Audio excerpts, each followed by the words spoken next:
What is up, podheads? Back with another episode of the Podio Slay podcast, because we don't take weeks off. We're here every week. We put an episode out, and this is now 302 straight weeks, and it's more than that if you actually look at the numbers.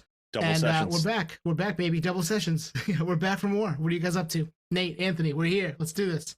Geeking out with the biggest nerds I've ever met in my whole entire life, as usual, per usual. I love it. Are we, though? Yeah, dude. Hands I've down. met bigger nerds than you guys, but music nerds? Music. Only Okay, Rob, maybe? All right, music Not many. nerds specifically. Rob's up there for sure. Spose for sure. Yeah, dude, I think it's you too. I think it's you guys. You and too. And the guests we have on, because we seem to, It's especially you off too. air. It's Bono. It's Edge. It's Larry. Yep. Larry's a big nerd. Larry Legend, 33. Yeah, I mean, I think you guys are, right?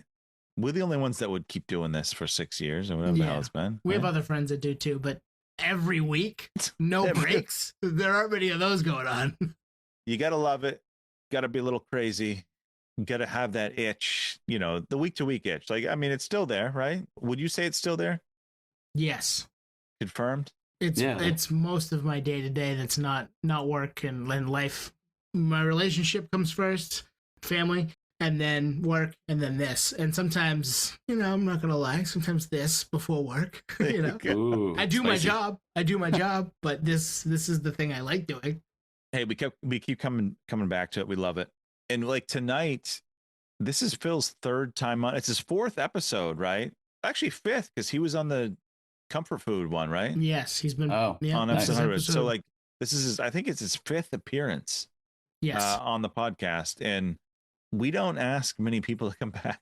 So Phil, thanks for being part of Yeah, I mean, we do have probably, 10 or Only so kidding. people. Yeah, we do have probably 10 or so people that we've had repeats, but Phil is one that we've vibed with since the first time we talked to him, right? We've split up our first episode with him into two parts, so we immediately hit it off and then had him back when Taproot kind of came back, and then tonight, we talked about 25 years of Gift, right at the tail end of 2025, so that it actually fits.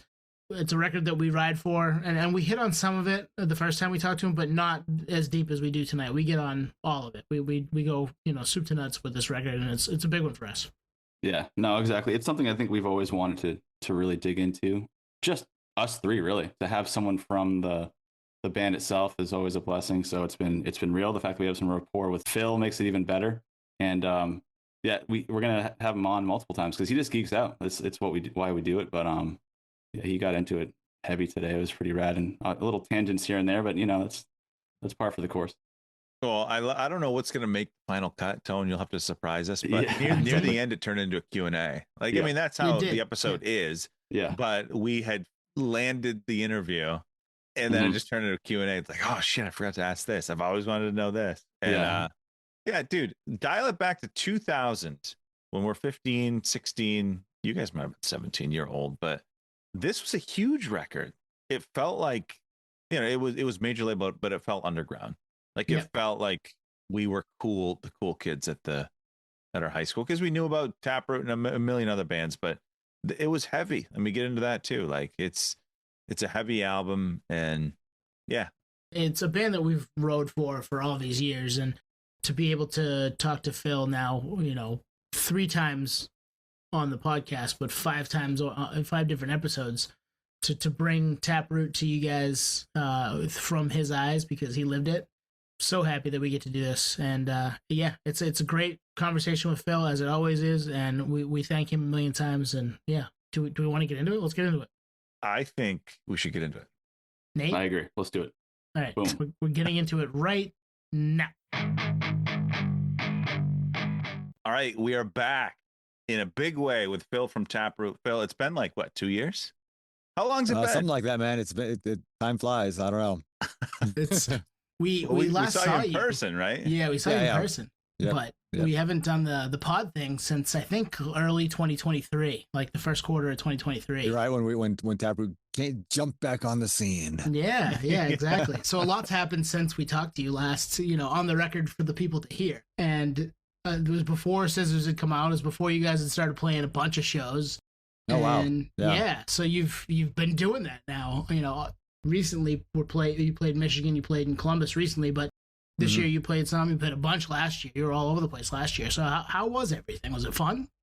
Yeah, man, it was interesting getting back into it. We got Taylor Roberts on guitar now. We got Jared back on drums. So yeah, I mean, most people that follow us know that now, but if you hadn't been following us, that's sort of the new version of Taproot. Steve, obviously, still our singer, and I'm still bass. But yeah, so it was so in 23, Scissors was coming out, so we ended up doing like, not a lot of shows, but for us, a lot of shows. We did like 20 some shows between, I think it was like August and December. And then the next year, I thought it would be smarter to kind of do around the same amount of shows because, I've got a real job. I can't just take off for tours anymore. So for the next time, I figured it would be good to spread that out over the year.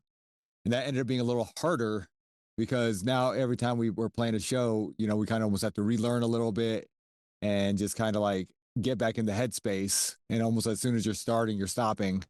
And, just kind of always had something pending throughout the entire year. And I'm like, I don't like that either. That's just a little too much.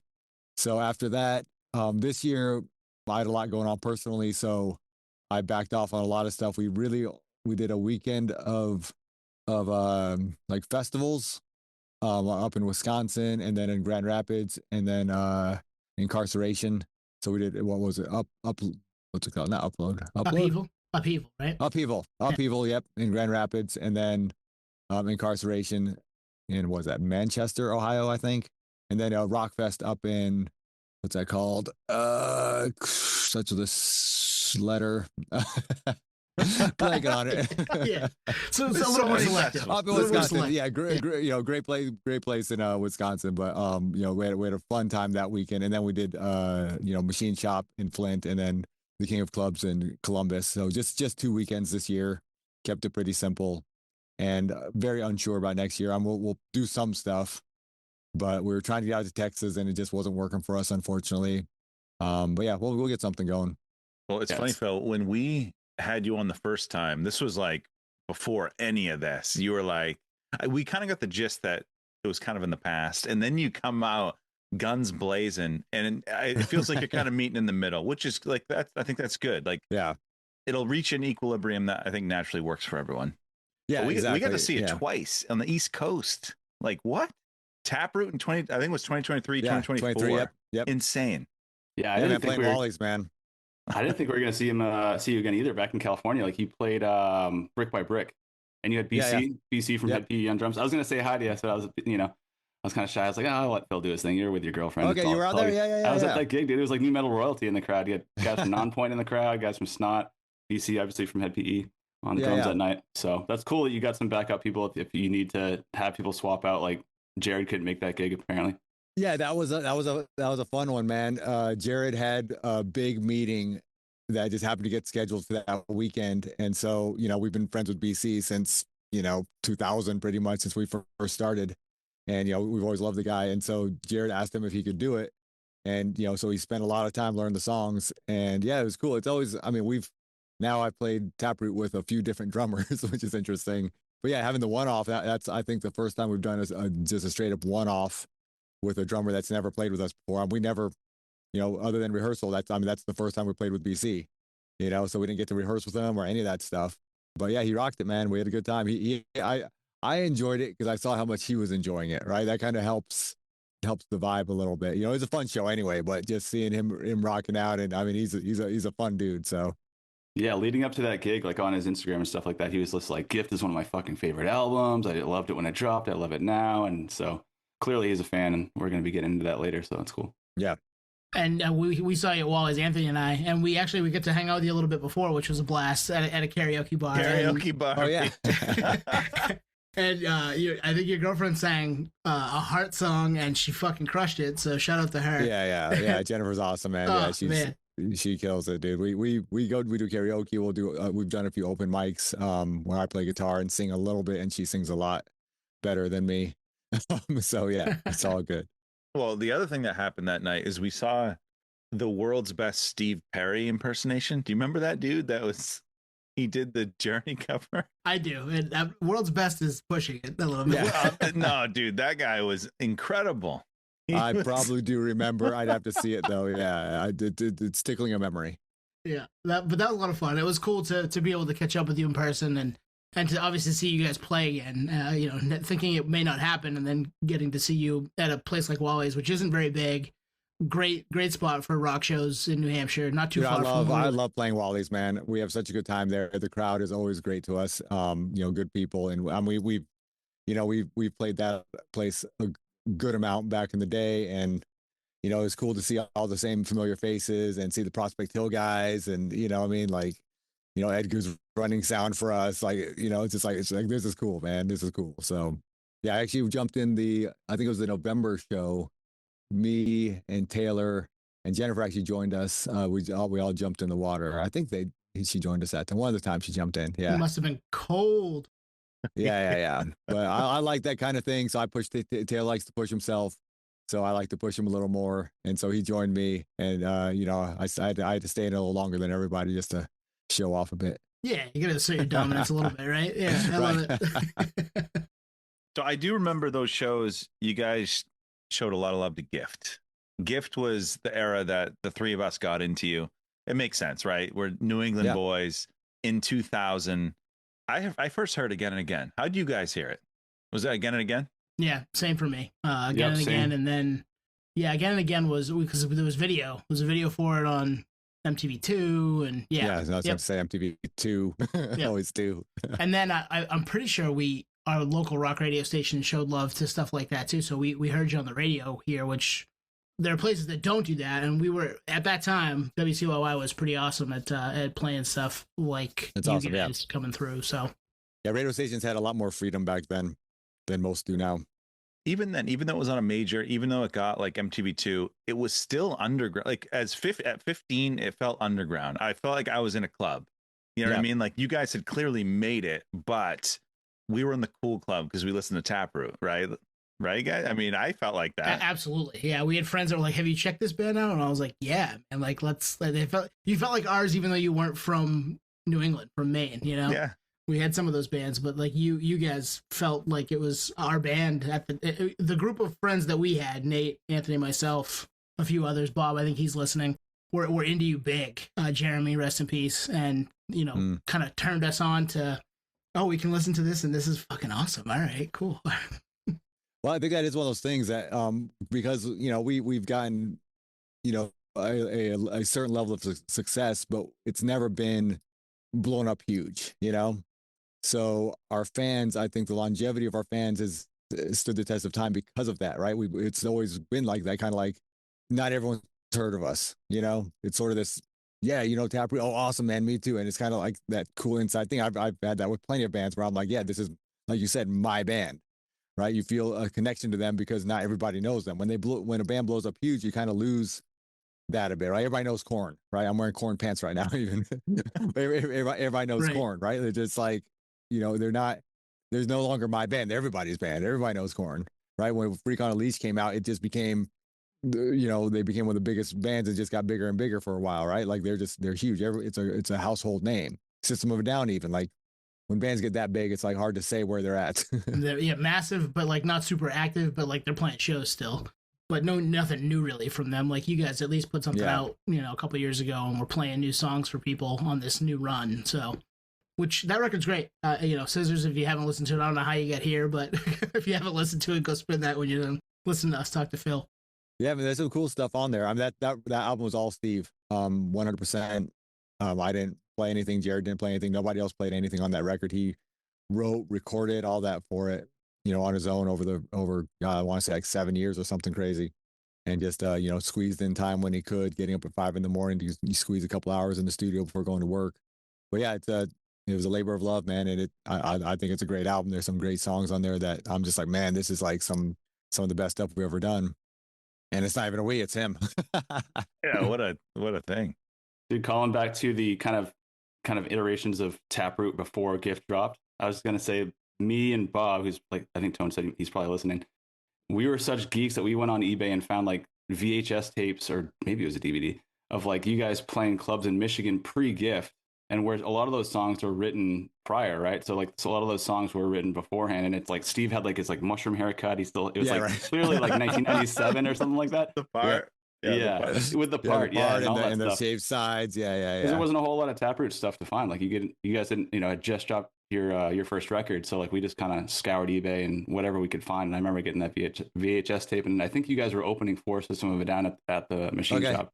Yep. No, that would have been City Limits up in Grand Rapids. I think the place was called. Yeah, it was tight. Yeah. The machine shop wasn't even around yet. They didn't start till 2002. If I All right. remember right.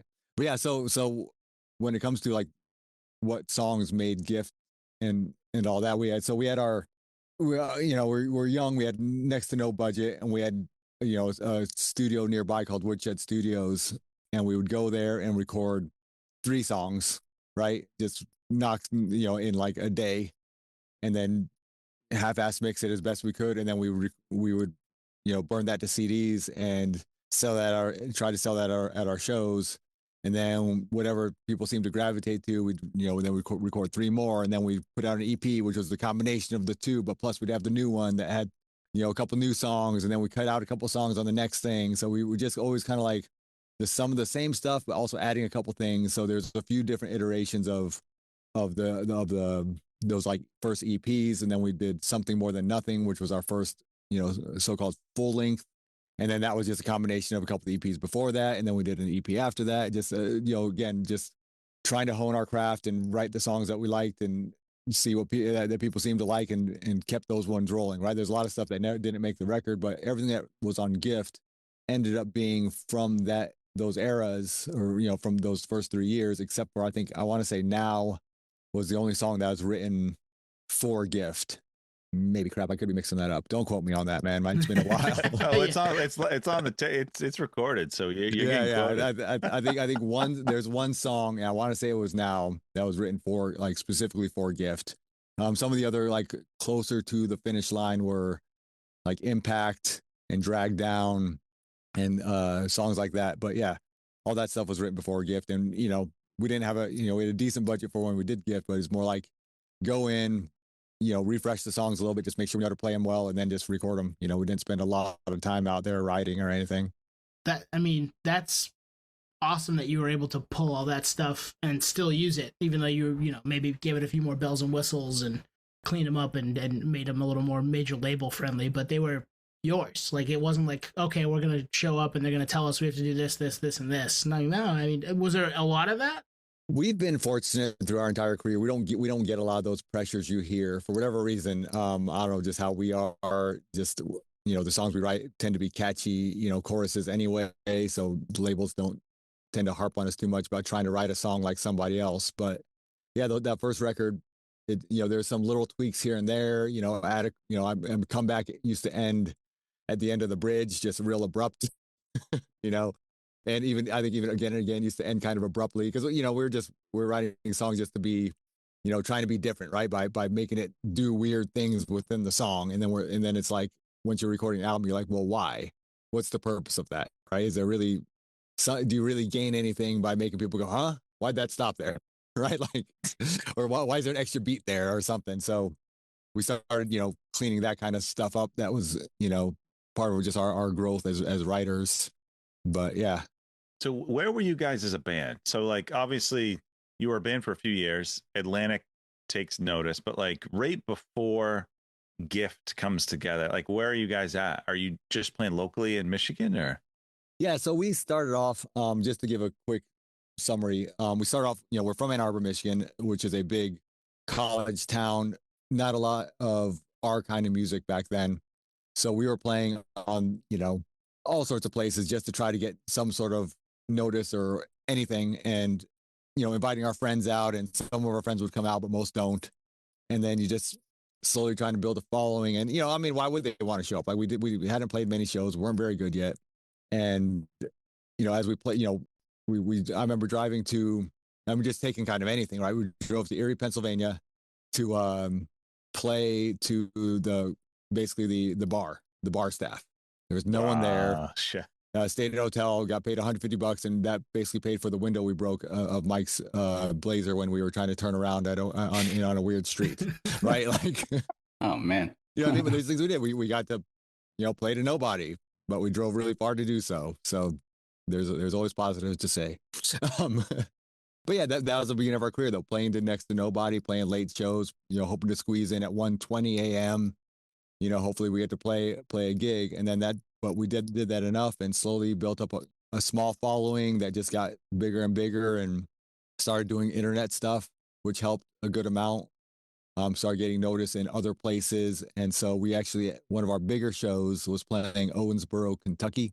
They, kind of like you guys, a couple of kids had gotten a couple of the CDs and they shared it with their friends. And all of a sudden we have this small group of kids all in high school that love the band. And so they invited us down and said, we'll pay for your gas in your hotel or something like that. And so we drove down there and played in a YMCA gymnasium or something to all these kids down there, probably like maybe 100 kids, 150 kids or something like that.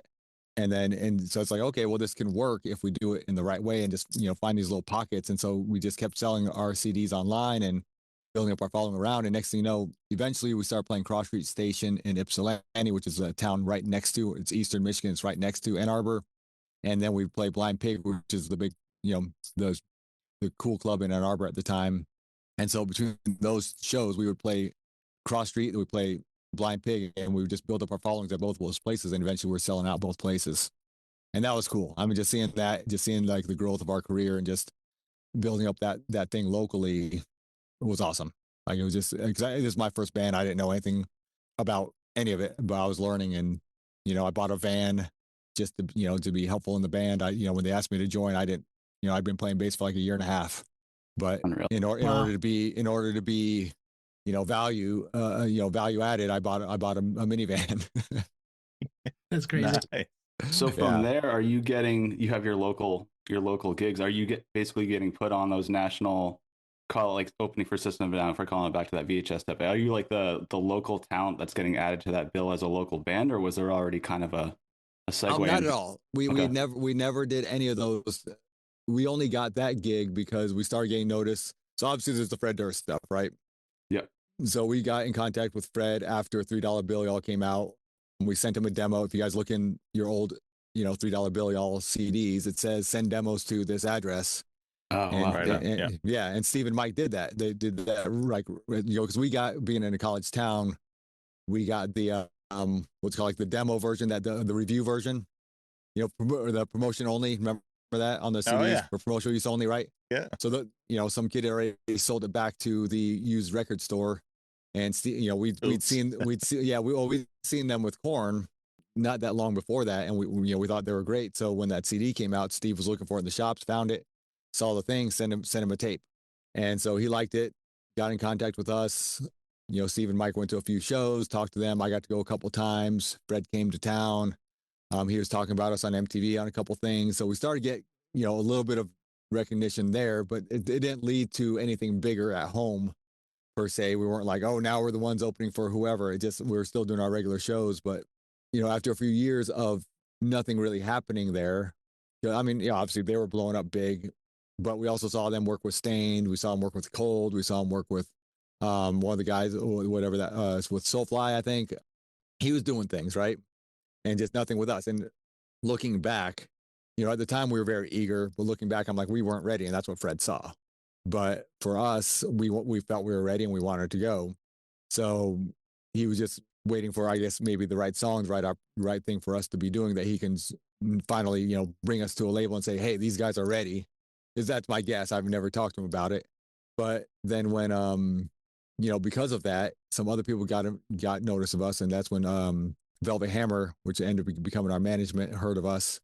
And they immediately jumped on us, and they were like, hey, we're going to get you guys opening for System of a Down, because they managed System of a Down. This one, System of a Down, was still very early on. They were just starting to blow up. Like Sugar was out, and that's about it, Yeah, that makes sense. Yeah, so we got to open up for them. We got to play on 3 feet of stage. And but it was awesome, man. We brought a bunch of our fans, because our fans, obviously, we're all just friends with half of our fans, and we all knew System of a Down. So like, hell yeah, you guys are opening for System of a Down. So a bunch of people came out to the show, showed love for us, showed love for the band, for System, and Mark, who was with Velvet Hammer, he ended up being our manager. He talked to us, said, man, let's call Bino. We'll talk. And then so Bino got us on the phone, and he's like, yeah, man, Mark says you guys did great. Let's start trying to do some things for you. And we've heard that a couple of times before. And within like, I want to say a week or two, they're like, yeah, we're going to fly you out to LA and you're going to showcase for Rick Rubin. Wow. Boom. Are Damn. you like, what And the it's fuck? like, Are you like, yeah. I mean, so on the one hand, you have Fred Durst dangling a carrot for the last 2 years. And then you got these guys that say, oh, something's going to happen, and boom, something's happening, right? So we're like, well, we got to explore this. Absolutely. Now, looking back, again, these are things that, as adults and, whatever, I would go, yeah, let's let Fred Durst know and just say, hey, it's business. We got to at least explore this opportunity. Being a businessman, if we would talk to him man to man, he might have understood that. Instead, we're like, let's see what we can do and not say anything, right? Like, so thinking we could go under the radar, right? Not realizing that everybody talks to everybody when it comes to the music industry, right? So we go out there and we play for a group and we had a good time with him, and he thought it was cool, but it wasn't anything. He was like, I'll sign, he was, from I understand, I didn't get to talk to him one-on-one, but he's like, yeah, man, he's interested to sign to the label, but it's not something he'd want to produce himself. And we're like, well, if we're going to go to, with Rick, we would want him to say, want us enough to want to produce us. So we're like, okay, cool. Sure. We'll just explore other opportunities. But before we even got home, Fred had heard about it and left a voicemail on Steve's, phone, which is actually the infamous voice message. Yeah, but that's actually Steve's mom's phone. Wow. Oh, wow. So Steve's mom had called Steve to let him know, hey, Fred left a message, so we got back and listened to it. And basically, you can find it online. It's him cussing us out and saying that we will never be anything, and neither will Bino. And yeah, so that was that side of it, man. And but Mark and Bino were great. They, we flew out to New York, we flew out, back out to LA a couple of times, back and forth, showcasing for, all the major labels. One of those things, like now there's a thing going on, and ended up going to the Atlantic at their urging, because they said that was the best deal, and we just trusted them, and I think it worked out pretty good for us. Yeah, I mean, we're still talking about GIF 25 years later, so it definitely made waves for a lot of people across the country, across the world. A lot of people know Taproot and revere that record. So, I get the like being young and not knowing how to handle that situation, because we were all there at one point, right? We were all young and didn't know that just maybe a phone call makes that better. But it is what it is. Like, it's part of the story, and you're able to, be you guys and still put your music out and get a lot of people to hear it. So I think it worked out. Yeah. I mean, I'm happy. It's one of those things, also looking back, I think big time fame, no thank you. I think it's one of the best things for us that we never quite blew up real big. I don't think we would have handled it very well. I think, it just would not have been good in the long run. I look at some of these big stars and I'm like, they've got a lot of money, man, but there's a lot of other things going on that you're just like, I like not, I'll take the money, but I don't want the fame.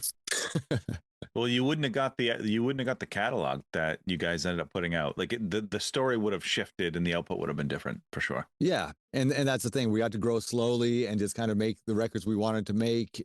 And, there weren't these big pressures. There weren't that like first album that blew up gigantic, and then the next one's a dud and whatever. It's just like, we just had this, they're all kind of, mid-level sales that just kind of kept our career going. That's a good point. Yeah, the expectation is not so great that you have to be extremely stressed out. You can kind of enjoy the ride rather than feel like you're under the gun all the time. Yeah. You can probably, the guys from System can probably relate to that, because they were under the gun. They were working with Rick Rubin, right? So it's a completely different story. Then they blew up big, man. They blew up huge. I gotta ask, was Rick wearing shoes? I don't remember. I would imagine he was. The one thing that stood out to me, and I've seen him at, having been out in LA, I've seen him at shows and stuff. What's odd about Rick is he doesn't nod his head on time with the music. Like, he's one of the greatest music, whatever he's hearing, he obviously hears it different than me and in a much better way. But it's not like this, like, yeah, it's just like this, like weird, he's like screwing up your timing. He's like that Jay-Z meme. He's that Jay-Z meme. Yeah. It's like kind of off. Whatever he's hearing, man, it's on a much deeper level than anything I'm hearing, because that guy's a freaking genius. Yeah, I mean, clearly he's made a career of all this stuff and been has had a good ear for a very long time. So Phil, thanks for walking us through that, because there's a chance you may have told us all that in past episodes. I forgot. So thank you for right. Well, so I'll continue actually. So Okay. After all that, right, we got signed to Atlantic Records. They took us to a nice, fancy restaurant out in LA. And then we go back home and regroup, and then we come out to do the record. And so one of the first days in the studio, like really early on, they, again, this is, Mark and Bino doing their job. We got MTV to come out and do one of those You Hear It Firsts. Oh, nice, dude. Hell yeah. That's I awesome. love that. I love those. Just a quick little thing, it records in the studio. They played a little bit, I want to say, of Smile or something like that. And it, this thing's maybe 45 seconds long or something, right? You wouldn't believe how many people saw that and that I heard about later. They were like, man, I first heard you guys on MTV You Hear It First. Like that little snippet, those little things that they did back then, they're apparently pretty powerful, man, because a lot of people, that's where they heard of us. And I would not have thought that from just that little snippet. Well, they moved the needle back then, right? Like that was what they did. And I mean, as a kid who grew up with it, and when we finally got cable when I was in 8th grade, I was like, shit, I finally have MTV. I can actually be caught up. My friends are all ahead of me. Like now I can hear those things and get introduced to bands at midnight on MTV too. Yeah, right. You just didn't. That's what they did. They were, they were an influencer. They're one of the, not first influencers, but that's what influencers were back then. It was MTV. It was radio. Yeah, and you had Headbangers Ball. I remember staying up many times trying to catch whatever they were playing on at Headbangers Ball. Yeah, dude, that's where you found music. Can I just say this? Anyone who's under 30 and you don't know what we're talking about, for that to happen is a needle in a haystack. Yeah, it's a 1 in a million. If you think about it, right? I don't even think there's an equivalent today. Maybe a viral TikTok thing, like a really viral. That's a good point. What I mean? It's so rare. But you listen, like there are some other bands that we found. I think I heard Eminem for the first time on You Hear It First in '99. Yeah, they were tastemakers. Dude, I remember getting I worked at a convenience store before we were signed and all that stuff. So it was probably like 98. I got because Street Team was one of those things, right? You'd hand out the little things.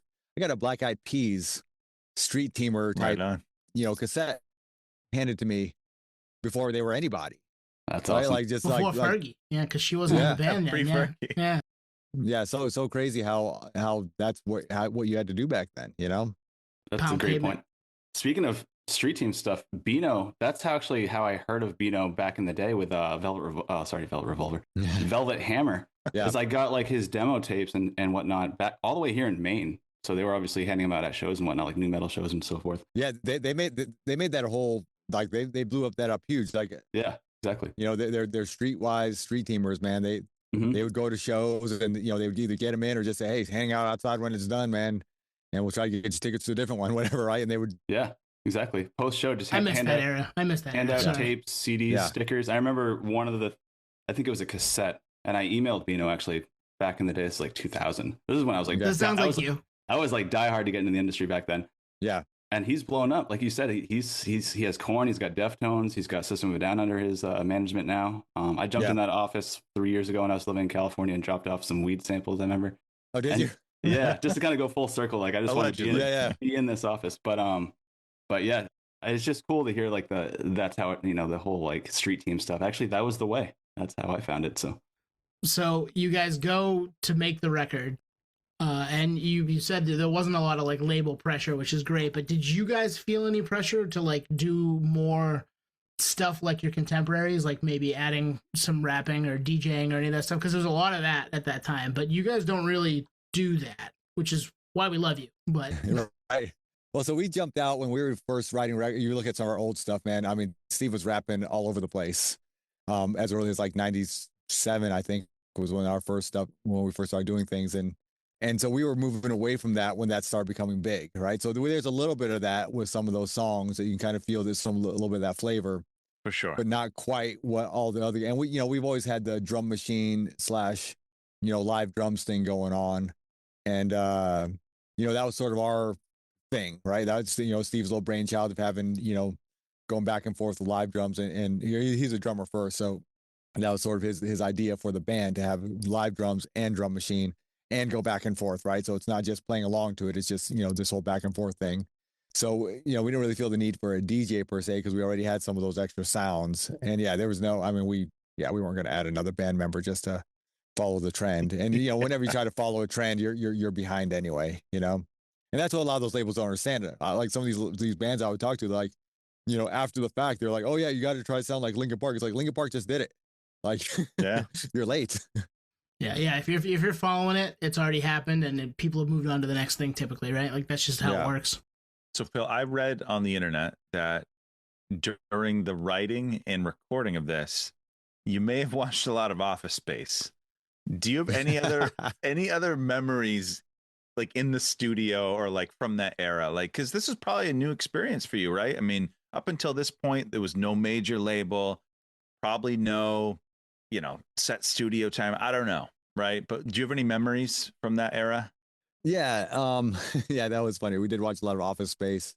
I want to say, I feel like on one of those records, Family Guy had come back, right? Family Guy they played for like that first season and disappeared for a while, but then Family Guy came back. So I feel like Family Guy was up there. We watched a lot of dumb shows like The Average Joe and Temptation Island, like dumb reality stuff. Yeah. Right? What Just an wasting era. time. Yeah. You had to be there for it. Right. You know what's funny? Speaking of The Average Joe, I saw Brian Warner was one of the Average Joes from like one of those first seasons, and he was walking up and down the Hampton Beach, right there where Wallace is, right? He's right walking on. down the block, and I remember recognizing. I got a picture with him, Nice. and then I see him again later. I'm like, is he just walking up and down, hoping people would recognize him? And that's what it seemed to be. I don't know if it's true, but that's what it looked like. Yeah. You know, That's amazing. Yeah. and I've also met David. funny. I met David Daskell at a post office. So that Nice. was my Average Joe celebrity sightings in my day. Nice. But yeah, so we did the record at Master Control. There was a little diner down the way that we used to go to all the time. I don't remember what it's called, but it's right down the street from Master Control. On that first record, we did our mixing at Larrabee Studios. So kind of, it's one of my fun stories. So we would show up and just park and go inside. And then one day we pull up and there's, big black bodyguard outside with a walkie and maybe even a dog. I don't know. But we're just like, so we pull up and he's like, what are you doing here? We're mixing. Who are you guys? Taproot. Calls ahead. All right, come on in, guys. Right. So we come in, we're parked next to all these really nice cars and we're like, what the hell's going on here? Go inside. It's Dr. Dre and Eminem mixing like the real Slim Shady, I think. If I remember right. Damn. Are you serious? Wow. That is wild. Yeah. Holy shit. Do you know about them at the moment? Had you heard? of them? Yeah. Oh, Yeah, being from but, where you're at, of course. yeah. Yep. And Wow. but yeah, it was pretty wild to see them in the studio and just have them walking around. I was too scared to talk to anyone there, but Jared talked to Eminem a little bit. Jared talked to Dr. Dre. He's a lot more confident than I was back then. That's amazing. Wow. Yeah. That is fucking crazy. Michigan, small world. Yeah. Yeah. I want to talk about the album, the artwork, and the name. I don't know why. For me personally, it's always been extremely captivating. I don't know if it's just like the black cover or just the simplicity of Gift as just a one-word title. Tell us about that. Yeah. So Mike had come up with that idea just somewhere along the way. I think he came up with the saying too. I mean, obviously, I think that's a Eleanor Roosevelt saying, if I remember right. But just using that for Gift. Yesterday's history, tomorrow's a mystery, today's a gift. So he had that idea and then the concept, and I think it ended up being, once we had a mock-up version of it. I think once we ended up doing it, ended up being our manager Mark's hands on the cover, if memory serves. Oh wow. Okay. And yeah, just had the idea and just now we had a budget to kind of make it work and bear fruit as it were. So yeah, I think that cover is great. Well, let's not understate it. It's a great cover. It's a great album cover because think about in this era. A lot of bands put their asses on, not their literal asses, but they're right. Them on the cover. It's like, this is a piece of art. It stands on its own. And I always got that vibe. Like, it's not just you, Nate. The visuals in the name of the record, it's all time. Yeah. It really is. And that logo, like that Taproot logo, like that star, I don't know if the star, whatever it is in the guy's, in Mark's hands, it's just, that became like the Taproot trademark, basically, seems like. If I could change one thing on that record as far as the artwork and stuff, it's, if I remember, the lyrics in that album are like across the whole you're getting it's like Wow. 1.5 lines and you've gone through like a whole song, right? It's not like this little clip, like this little section that you can just read all the lyrics. It's just like the full link. You open, just to try to describe it, you open up your booklet like 4 or 5 pages. It goes the long way across, right? So you're trying to find it. I'm like, who's the genius that came up with that? For anyone that doesn't know what he's talking about, Google a CD. Okay. CDs are back. People buy Anyone under CDs. 30. No. People Anyone know under all this 25? stuff, man. They know they got records. They've got, CDs now, man. They all this stuff. The tapes are making a comeback. Yep. We're all going vintage.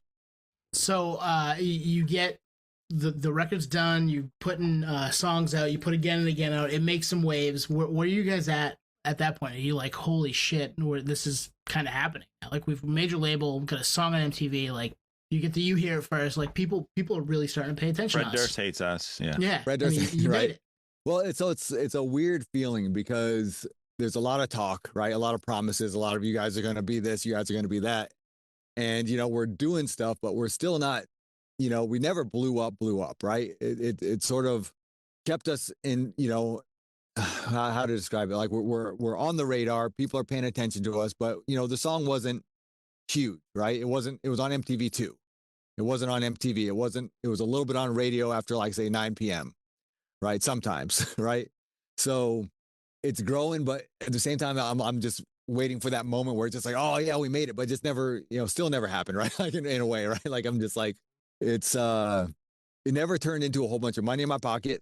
It never turned into, like, I'm living life, large. I can do whatever I want kind of thing. It's always just like, I still got to watch my money. I still got to be careful. I can't just do whatever I want. But just, you did bring up the again and again music video. And so what was cool about that is we had some friends of ours, Gary and Brady from back home that's, used to go to all our shows, and they came out to that video shoot and they ended up staying and were able to be in the video. And that was really cool. So every time I watch that video, I get to see, Gary, rest in peace. And, Brady still, I just saw him at the Machine Shop show. So it's cool to see that and that's a cool thing to have been able to do, right? To have our friends come out, be in our video. They're not like the star of the video, but they're moshing with all the other kids and all that, man. It was video shoots are not fun. It's pretending to play the same song over and over and over again. It's actually more grueling than like a live show or anything like that, right? Because it's stop, start, wait around. Now couldn't do it again. I mean, I don't want to sound like, oh, boo hoo, I have to do a music video. They're just not fun, right? They just aren't. We've done a few of them now, and it's a necessary thing, but they're not fun. I mean, pretending to play to a backtrack must be just weird in general if you're a live band, right? Yeah. And you don't get to, think about when I play my bass, I want to feel it. I want to hear it. I want it to, and when you're playing along to it, it's just not the same. And then you're, all right, stop guys. All right, we're going to reset. We're going to do this. We're going to do that. It's like, and you're trying to give it your all every time, right? You can't, with a live show, slow part, you kind of sit back a little bit, whatever. When you're trying to do a 3-minute video, and you're supposed to look like you're going off the whole time. That's like, it's not easy. Well, and that was the era, right? Like, that's the era. Music videos, at least for us, the music videos obviously started before this, but this is when they're probably as popular as they ever were going to be, right? Yeah. With MTV being what it was, and what it made how it made bands. If you half-assed it and didn't go nuts the entire day for the 3 minutes, it would have come through, and then you're like, well, that's gonna live forever. I gotta fucking work my ass off to make this look good. Yeah. And music television, man, that's what it was. Like, you would go, we would watch MTV all the time, back in the day. You would get home and, watch TRL, see what bands were on TRL, like all the things. Total Request Live, for those that don't know. Yeah, Google that. We brought that up a few times. Use your thumbs, Google it on your phone. So one thing that stood out we've all been listening to the album, obviously a lot over the last 25 years, but a lot leading up to this combo is the heavy is heavier than I remember. And the soft parts are like softer, And so obviously again and again was, I think out of any song, it was going to be the single, like out of any song on the album that made sense. But then you had songs like Believed, which is you guys like fucking jamming out, and Steven's almost doing like spoken word. And then it gets real heavy at the end. Right. And then there's a song like goes on and on at the end of it. Right. If I remember right, it goes on and fades out. Yeah. And then a song like it's like this real balance, so I don't know, like, where did you see yourself? You know what I mean? Like, were you guys, was it a risk to do did you see yourself as a heavy band? We always felt like we're a heavy band, right? We're trying to write heavy riffs and we love the moshing stuff. I loved moshing back in the day. We always wanted that that aspect to it. When we wrote songs, like I always joke that like, you know, now is essentially it's a love song, right?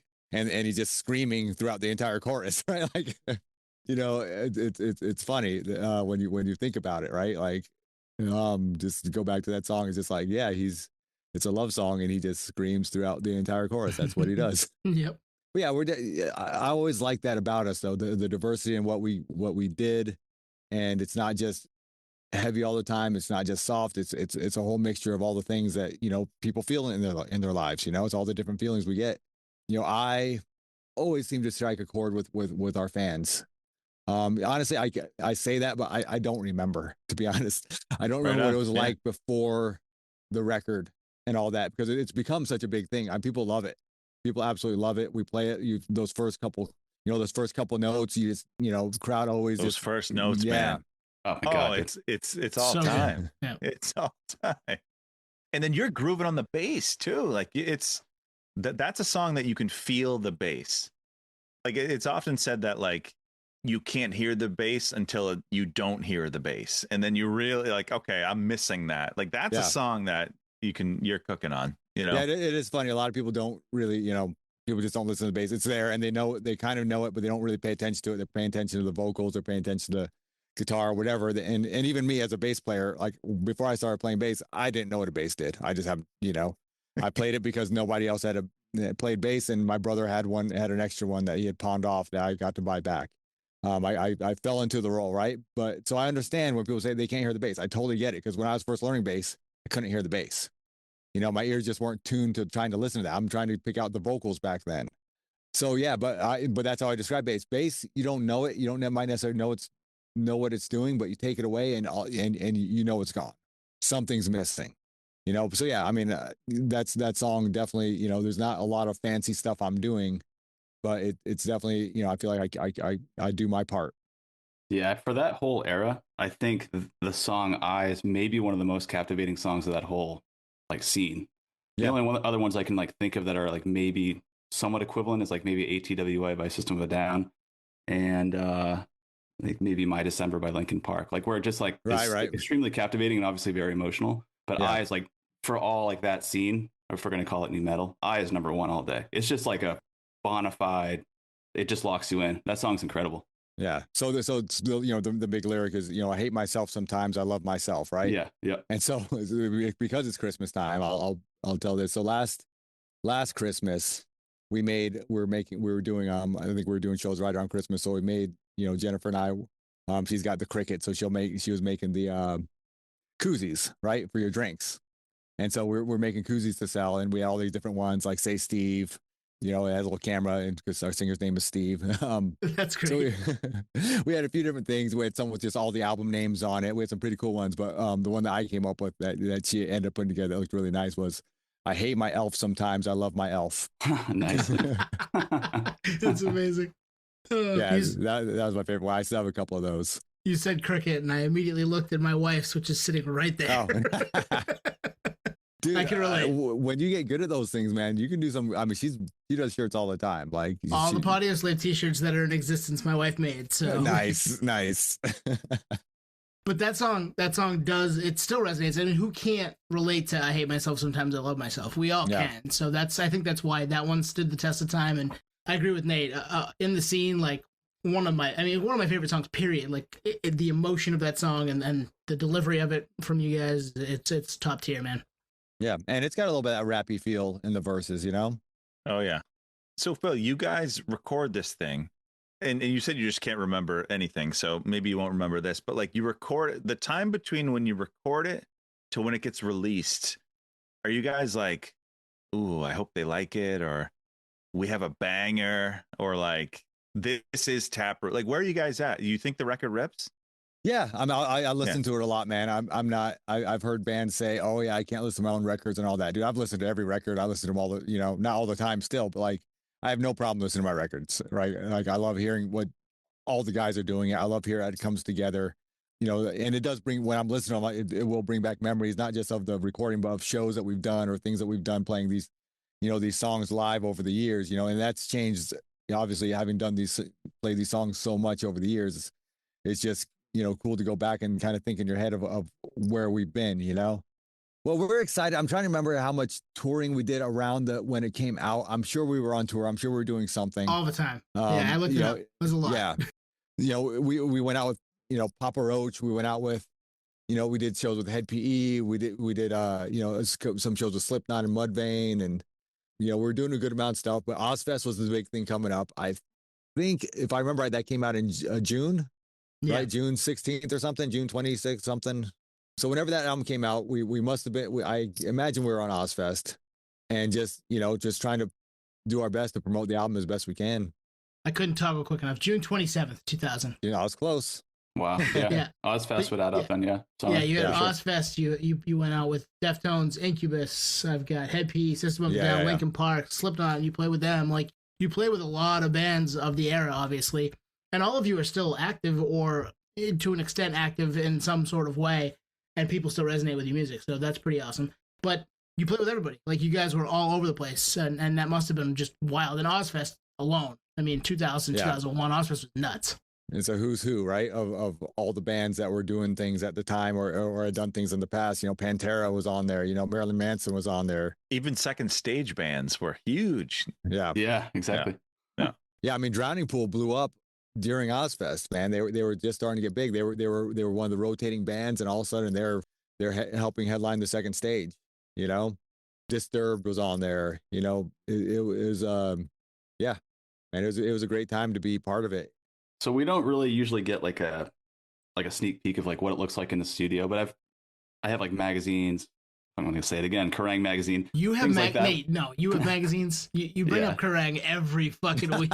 He's proud of that subscription, man. He is proud of that. Circus, Kerrang, all that stuff. But Kerrang's the only one that goes like more behind the scenes. Right. So sometimes they'd show like recording studio type stuff, and a lot of the times you see like this almost like Gantt chart of like songs like where you're at. Yeah. Currently. And like you'll have like call it the track list on GIF, but you also have like 30 or so other songs that don't make it. And so like I always like try to like, with a microscope, like zoom see like what are those songs? And they're like, are those ever gonna see the light of day? And some of those did on the B-sides, the 2018 drop. Like, how many songs did you guys have for the Gift writing session? Was it a lot, or was it? Well, for Gift, next to nothing, right? Okay. Gift was just what we already had written, and we wrote Now, maybe during was the only song we wrote out in LA. But after that, Welcome was the one that we had a good amount of songs, like, because that's now our second record. That's the one that really has to hit. We had Poem was written. So just talk about that one a little bit. Poem was written like during that second Ozfest, right before that second Ozfest. So we actually played Poem through 2001 before it ever came out. And it came out in 2002. Yeah. And that one was a bang. That one, just like Again and Again, that one was from Go. That's the single. And that exploded. Like that was. That one got big. Phil, I think my mom knows that song. Right. I think she still listens to it. No, I have no idea. So yeah. So with that song, that one's interesting because, I think that was the closest we got, right? That one could have been our, I always say that could have been our last resort, right? That could have been that one song that just blew us up like crazy. I don't know who to blame or thank for the fact that it never got as big as that, but it's one of these things where it would get big on, say, these 5 radio stations, and then 2 weeks later, these 5 radio stations, and then 2 weeks later, these 5 radio stations, whatever. So it was a slow build, but by the time you're on your 4th wave of that, the first radio stations are done playing it, right? And then it kind of dwindles at the same time it's growing somewhere else. So it was never that, what they call it, buzzworthy back in the day, right? It was never that buzzworthy thing where all of a sudden the whole nation's playing at the same time and it get you buzzworthy, and next thing you know, we're selling millions of records, right? Every radio station eventually played it and it became a hit on their record. And it's now, still gets played a lot. And, it's called, it's like a legacy track, right?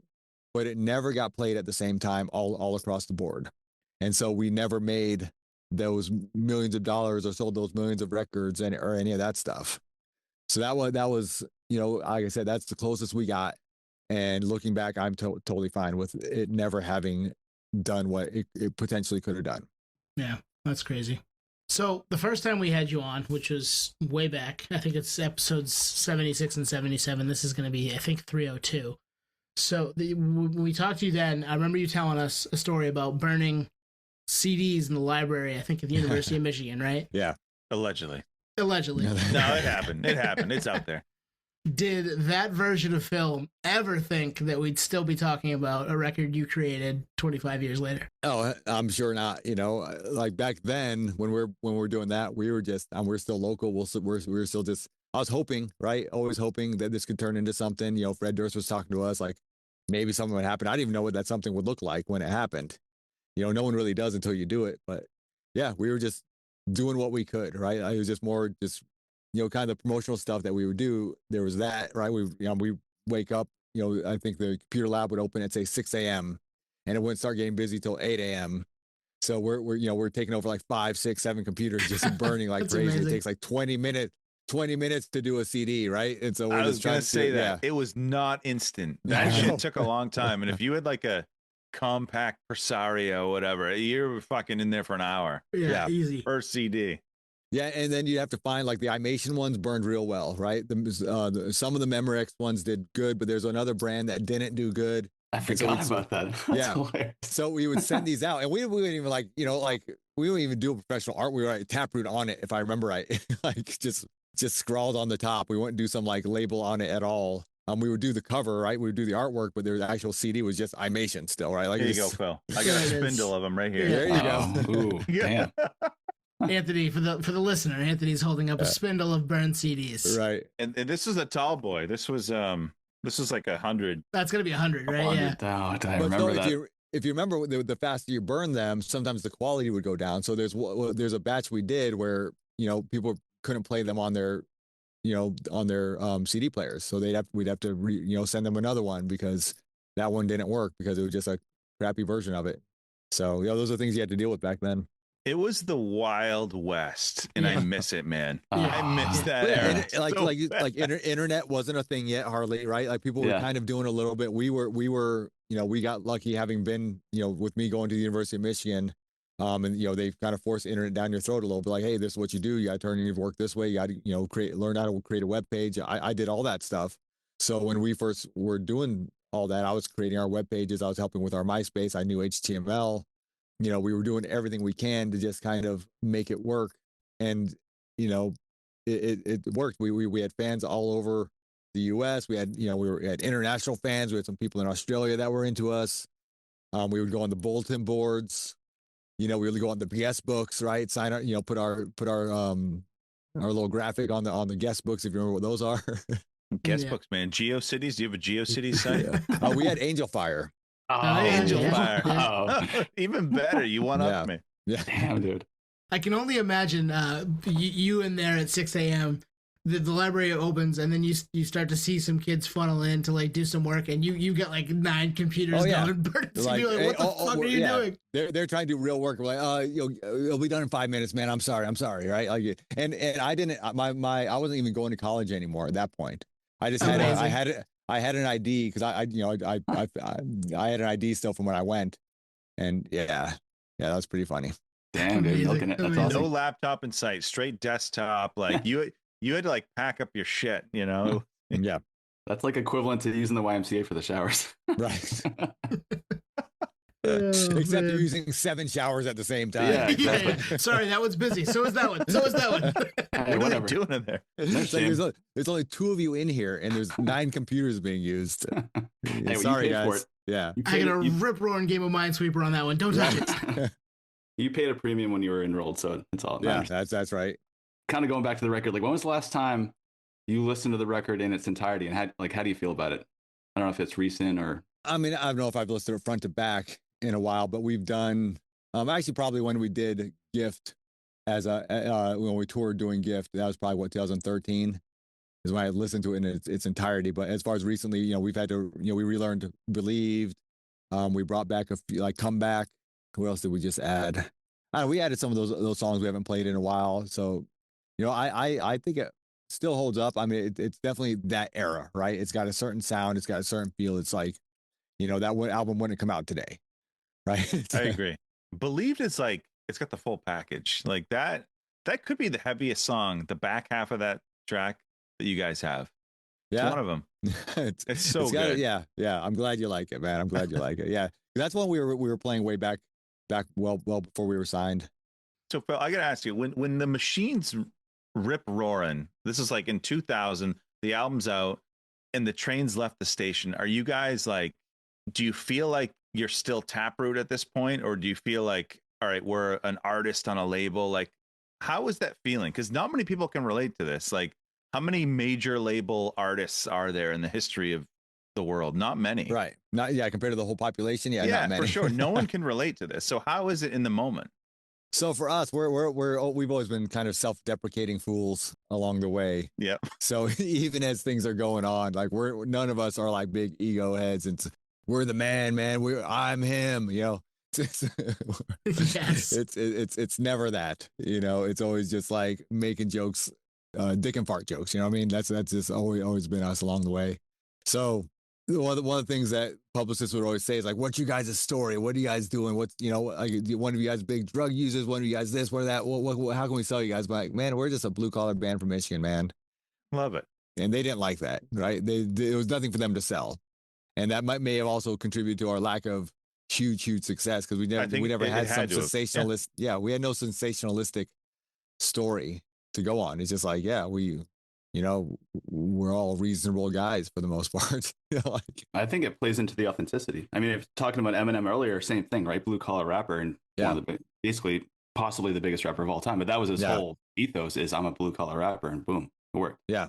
So you can't deny it. The authenticity is there, so it makes sense. Yeah. Well, damn. Do you guys have any other pressing questions about Gift? I'll just make a statement, Phil. Like the album doesn't sacrifice. Like it does not listen like a major label album, and that's a compliment. Thank you. You guys didn't bend at all. It feels like there's a one. So what you won't get these days, right? Because records don't flow the way, you don't just put it in a CD anymore. Like most guys, you know, you listen to it on Spotify or whatever. And I've missed this with a few songs because the tracks don't go together like they used to, right? And so we have, if you listen to Gift, what is it?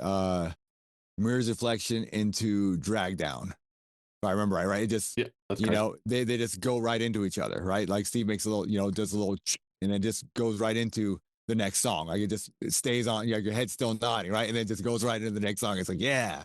If you don't listen to that as a CD, I don't think you hear that when you just listen to the tracks, because the timing isn't quite the same. Now, I could be wrong. I haven't listened to it on like Amazon Music or iTunes or anything like that. But I know with some other stuff, there's always that a little bit of delay as it switches tracks. You know, well, like Spotify censors, Steven.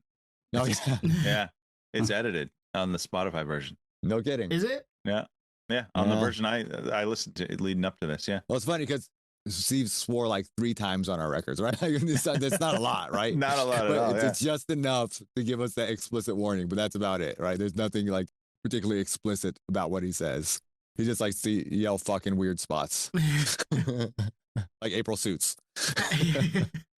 And that's certainly as a creator, somebody who's making music, especially in the time, you are making something because of the medium, not because of it, but to utilize the medium and have it be you want it to go quickly into the next track. And as technology changes and the world changes, we lose some of that, unfortunately, because if you don't have the CD and you don't have it just loaded up in your CD player in your 1994 Nissan Sentra, like me, you don't get that anymore with Spotify or whatever. And that kind of sucks. Like that bums me out a little bit. Not to leave this on a sour note. Obviously, this has been a blast, but yeah, man, it's cool that you guys thought to do that too, because it's important. You're putting it out there. You know how it's going to be delivered. Let's get right into the next one. Let's hit him right in the face with it. Yeah, and that was just one of those happy things that we just noticed. Like it wasn't like a ultra planned out thing we knew forever. We just like one of those things that like when we're doing the record, we're like, oh, that works. Let's try that. And oh my God, that works really nice. Let's keep those together, right? Put those tracks together and let them flow into each other like that, you know? Well, Korn's Follow the Leader starts on track 13. They couldn't do that now. Couldn't do that now. You know what I mean? True. Yeah. The days of hidden tracks, and like you get like I remember like one of those Nine Inch Nails albums goes like 101 tracks or something. Yep. Broken does everything. Yeah. Phil, I feel like I'm in 9th grade right now. Thank you. This is amazing. You're welcome. Well, go back even farther. Like this one of the cool ones. If you remember Guns N' Roses' Appetite for Destruction, they didn't have a side A, they didn't have a side B. They had a side G and a side R, right? So you have a side Guns. I didn't know that. Yeah, you got a side Guns, which is like more the heavier stuff. It's so easy, and Welcome to the Jungle and all that kind of stuff. And then you have side R, which is more the Roses tracks, like My Michelle and Rocket Queen and all that kind of thing, right? So there's two different flavors on that album, and if you just get the CD, you don't know that. I don't think I knew that, and I've listened to that record a million fucking times. Yeah, I did not know that at all. Man, shut up, Derek. That's like the first tape I ever got. So yeah. So Tone, you asked if we had questions. Phil, the start of Again and Again, is that what is that noise that we hear? That's a drum machine, one of our early drum machine sounds. So it was actually, if you go to the demo of it, it's a different drum machine. I think if I remember right, the sound's a little bit different. And then when we had to try to recreate what we did on the demo for the record. And so if you hear the demo and you hear the early version and the later version, you'll hear there's different sounds in there. But it's that general idea though of that, like you said, that sound, like what is that, right? But that's sort of, that's one of those Steven iconic things. Bringing that flavor? Yeah. Steve did all the programming for the drums. All right, I got a random question too. I guess as it relates to playing live, I saw you guys play the Axis in Boston for the Welcome cycle, the headlining cycle, but also Blue Sky Research, also at Axis for that cycle.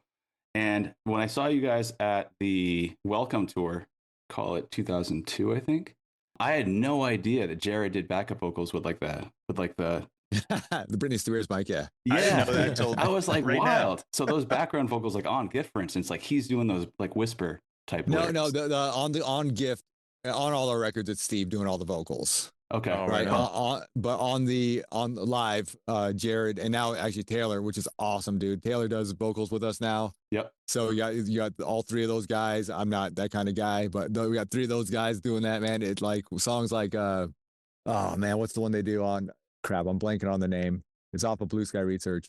And it's just like when they do it, it's just like, oh, that's so good. That's so good. But yeah, that's cool that you're able to do that live and do it a little differently and to get everybody involved. But you're up there smiling with your wood bass. That thing's fucking sick, by the way. That was one of the things that struck me when I saw you guys live, was like, that bass that Phil's got is sexy as fuck. That thing's so cool. It's a polarizing bass. Some people love it, some people hate it, man. I think it looks sick. Like, it's going to bring out an opinion in it, that's for sure. No, it sounds great, man. One of our buddies made it for me, and it's heavy as hell. It's big. I've tried going to other basses, man, but I just keep gravitating back to that one because it just feels right, man. It's a beast, though. It's huge. So Phil, I dug through all my old band tees today on a quest to find my Taproot T-shirt from Hot Topic. Nice. In like 0203. I couldn't find it. It said Taproot. I was gonna say, did you find it? I couldn't find it. I'm sure it's in there, but it said Taproot and it had like either a fly or a moth. Yeah, that fly moth. I think it's a moth, something like that. And I felt like such a badass wearing that at 17. Like, yeah, dude. Taproot. What's Taproot? But yeah, and then I think that was probably when it was probably the Welcome cycle. Yeah. Dude, I love that you say that, man, because I felt that way with many shirts that I've worn. I remember getting my Rage Against the Machine T-shirt. I'm being like, yeah, Rage Against the Machine, man. Like, you just feel like it's just it's amazing how much you can just pull from something like that. Just like walking to school and nobody cares, right? Like, other than your friends, right? But you're walking to school like, I'm gonna wear the shirt I just got, and it's like nobody cares. But some people do care. Some people do. No, you're right. Yeah, for us in high school, it was a badge of honor. We all like competed on Deftones shirts. We were like, I got one too. Look at this shit. Speaking of Deftones, here's another random question. On that back to school tour, were you kicking it with Chi and Dirk from Incubus on that tour? Were you guys? Absolutely, yeah, man. Yeah, nice. I do. I love both those guys, man. Collective. Yes, those are just badass bases, Dude, I wish I would have picked Dirk's brain more, man. I just wasn't that kind of guy to just kind of like just talk someone's ear off, man. But I've seen him in some interviews now. I'm like, man, that guy like is so good. So fucking good, dude. He's a completely underrated bassist for sure. Yeah. Oh, look at that shit. Yep. Taproot. Now Anthony is now holding up for all the listeners his Deftones back to school tour with Taproot. I watched all those shows, man. I love that. I mean, that's when you look back. I mean, that was Make Yourself. That was White Pony. That to me, like both those bands' best albums, and to be on that tour was just incredible, man. I watched Soundcheck. I watched them live. We actually got to Soundcheck Deftones stuff a couple times because they were still at the hotel, didn't feel like coming back, and we're friends with their crew guys, and they're like, hey man, you guys want to jam out for us so we can, sound check. And we're like, hell yeah. Dude, Nice. yeah, so many good memories, man. I mean, those early tours, that's when it just was just so fresh and so new, and you're so excited. It's crazy, man. Yeah. And Chi would come down. He'd come just to hang out with us in our dressing room. He got me using what's that called, like white lotus flower or something, like tiger cream or something like that for like my back muscle stuff. Like he's like, yeah, or back pain Tiger stuff. Balm. Tiger, yeah, some of those there, but it's like, there's like a white lotus something in the title of the kind he used, right? It was just a specific thing. You had to go to Chinatown to get it. Yep. And yeah, dude, he would just kick it with us, man. He was such a cool guy, man. I very sad to see how his life panned out, man. But I only met that guy once at a meet and greet, but seemed pretty chill. Yeah. But Steph Carpenter, homie of the pod, hooked me and Tone up for the show in Boston on this last run.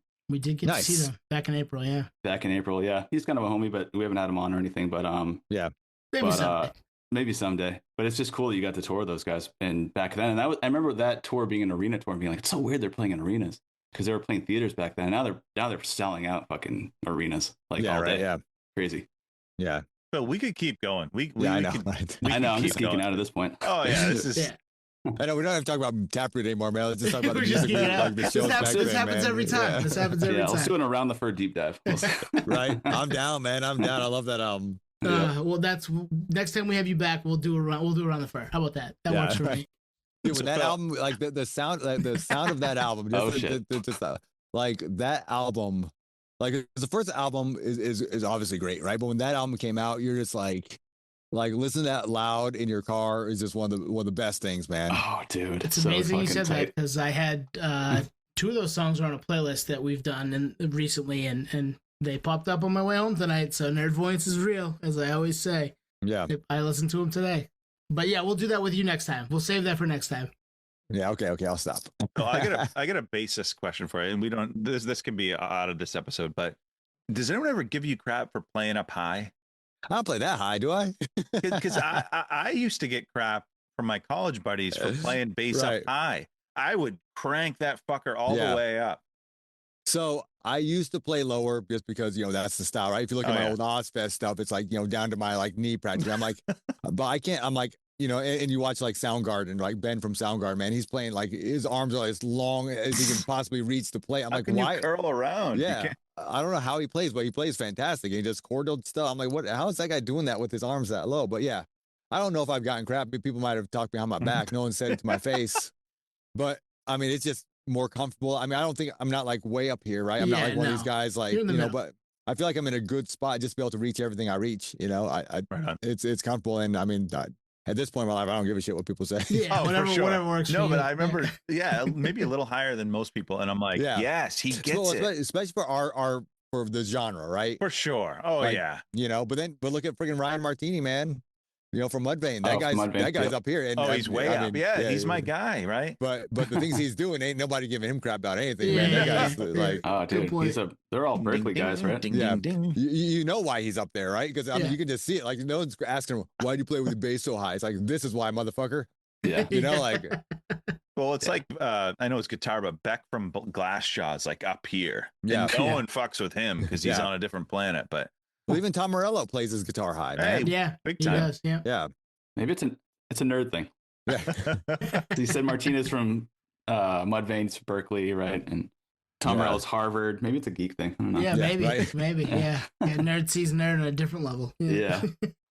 Well, Phil, we'll cut the recording here soon. Let's do man, that. all good. We could talk for a couple more, but it was great to have you back. It was great to do this again, and yeah, man. We'll do it again. We'll have you back for Around the Fur.